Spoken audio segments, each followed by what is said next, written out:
जगन्नाथ की यात्रा पूरे शहर में सुशोभित हो रही है, जो कि बहुत ही आनंद का पल है। भगवान का बहुत ही मनाया जा रहा है सनातन धर्म के प्रति जागृति के लिए। जो हमारे सनातन धर्म से लोग जुड़े रहे, आने वाली पीढ़ी अपने धर्म के विषय में जाने, रथ यात्रा का यही उद्देश्य रहेगा और सभी के जीवन में खुशहाली मंगलमय रहे।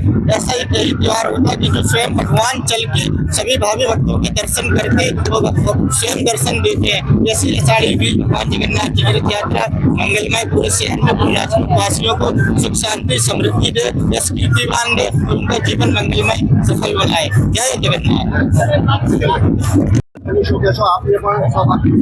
અંતરમાં આનંદના વસંતના પ્રાદુર્ભાવ સાથે ઉજવાતા ઉત્સવની આપણી ભારતીય પરંપરા સમગ્ર માનવજાત માટે એક ઉપકારક વ્યવસ્થા છે, જેનાથી વ્યક્તિ, કુટુંબ અને સમાજની વચ્ચેની સ્નેહની કડી વધારે સુદૃઢ થાય છે। પરસ્પર સ્નેહ, સદભાવ, સ્વાર્પણ અને પ્રીતના સંબંધો લીલાછમ બને છે। ભારતીય સંસ્કૃતિનો આ એક મહિમાવાન ભવ્ય રથયાત્રા એટલે અષાઢ સુદ બીજના રોજ 3 વિશાળ રથમાં બિરાજમાન થઈને સ્વયં ભગવાન જ્યારે નગરજનોને, નાગરિકોના ઈચ્છાઓ, આશાઓ અને મનોવાંછના પૂર્ણ કરવા માટે જ્યારે પધારે છે, ત્યારે તેના રૂપ અને સ્વરૂપનું દર્શન માત્રથી આદિ વ્યાધિ અને ઉપાધિમાંથી મુક્ત થવાય છે એટલું જ નહીં, પરંતુ હૃદય મનમાં પ્રફુલ્લતાની ધારાઓ વહેતી થતી હોય છે। આજે મોટા ભાઈ બલરામજી અને બેન સુભદ્રાજીની સાથે રાખીને ભગવાન જગન્નાથજી બ્રહ્માંડનો સ્વામી જ્યારે સ્વયં અહીંયા બિરાજીને અને ભક્તોને મળવા માટે જ્યારે નગર યાત્રા કરે છે, ત્યારે આપણા જીવનની ધન્યતાથી ધન્ય પળ ગણાય છે એવું હું માનું છું।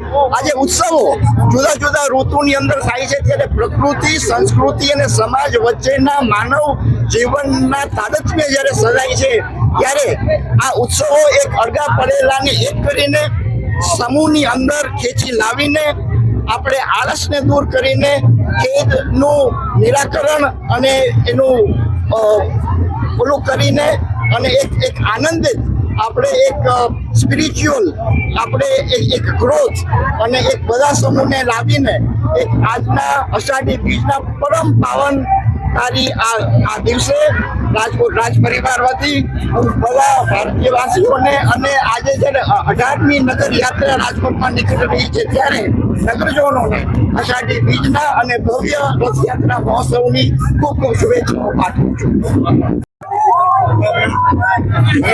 આજે 18મી રથયાત્રા જ્યારે ખૂબ આનંદમાં છે, અમદાવાદમાં જે ઘટનામાં સમગ્ર જગન્નાથ યાત્રાના લોકો શ્રદ્ધાંજલિ આપી છે, વિજયભાઈને શ્રદ્ધાંજલિ આપી છે।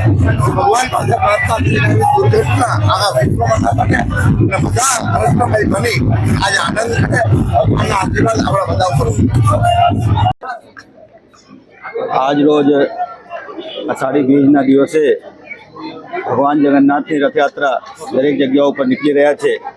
અહીંયા રાજકોટ શહેરમાં પણ આજે આ યાત્રાના પ્રારંભ અત્યારે થયા છે।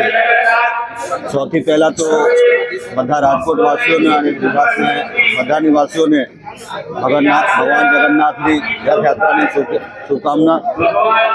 ભગવાન જગન્નાથ બધાની તમામ જે તમન્ના છે અને પૂર્ણ કરે।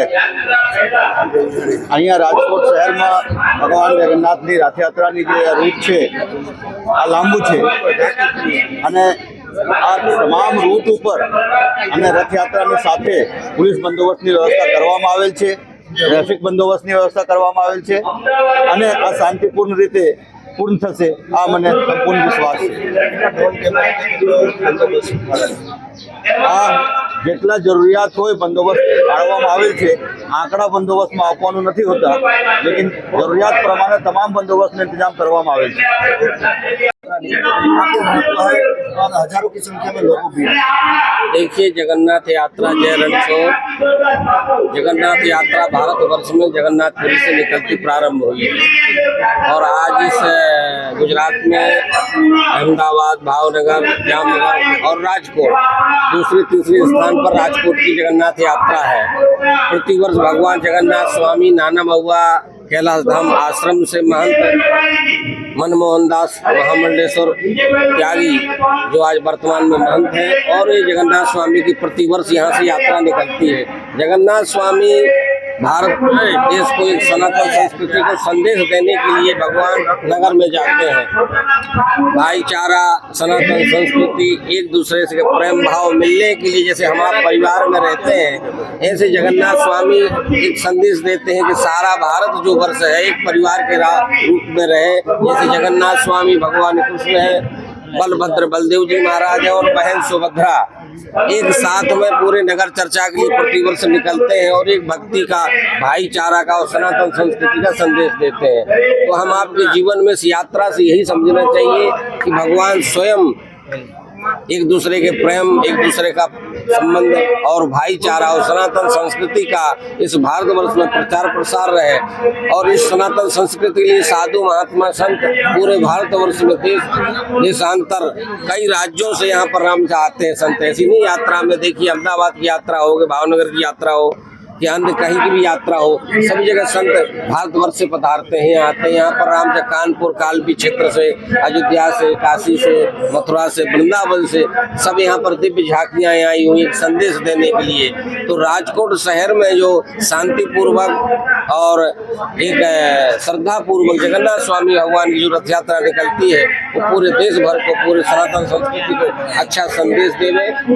इस यात्रा में सभी लोग शांतिपूर्वक यात्रा में शामिल हो, जगन्नाथ स्वामी का दर्शन करें, यही संदेश दिया जाता है। जय सिया राम।